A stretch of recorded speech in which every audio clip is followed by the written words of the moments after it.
আসসালামু আলাইকুম ওয়া রাহমাতুল্লাহি ওয়া বারাকাতুহু।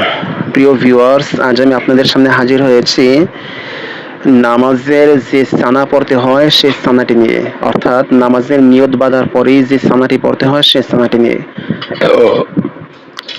সানাটি হচ্ছে বিসমিল্লাহির রহমানির রহিম।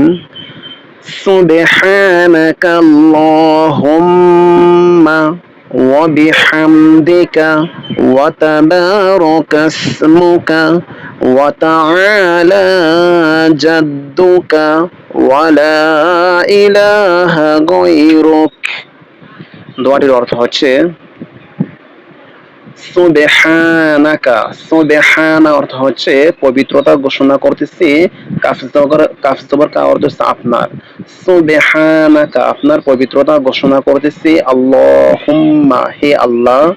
ওয়া বিহামদিকা, ওয়া অর্থ এবং, বি অর্থ সহ, হামদি অর্থ হচ্ছে প্রশংসা, কাফ জবর কা অর্থ আপনার, অর্থাৎ আপনার প্রশংসা সহ, আপনার প্রশংসা সহ আপনার পবিত্রতা ঘোষণা করতেছি। ওয়া তাবারাকা ইসমুকা, ওয়া তাবার অর্থ হচ্ছে বরকতময়, ওয়া এবং তাবারকা অর্থ হচ্ছে বরকতময়, ইসমুকা অর্থ হচ্ছে আপনার নাম। ওয়া তাবারাকা ইসমুকা অর্থ হচ্ছে আপনার নাম হচ্ছে বরকতময়।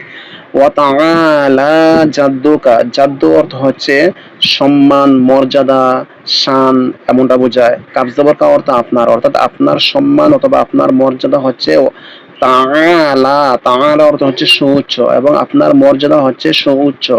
ওয়া লা ইলাহা গায়রুক, ওয়া এবং লা ইলাহা, কোনো ইলাহা নেই, লা অর্থ নেই, ইলাহা অর্থ উপাস্য অথবা উপাসনা পাওয়ার যোগ্য কোনো ব্যক্তি, গৈরুকা আপনাকে ছাড়া, কাফ জবর কা অর্থ হচ্ছে আপনাকে, গৈরু অর্থ ছাড়া, অর্থাৎ আপনাকে ছাড়া কোনো উপাস্য নেই।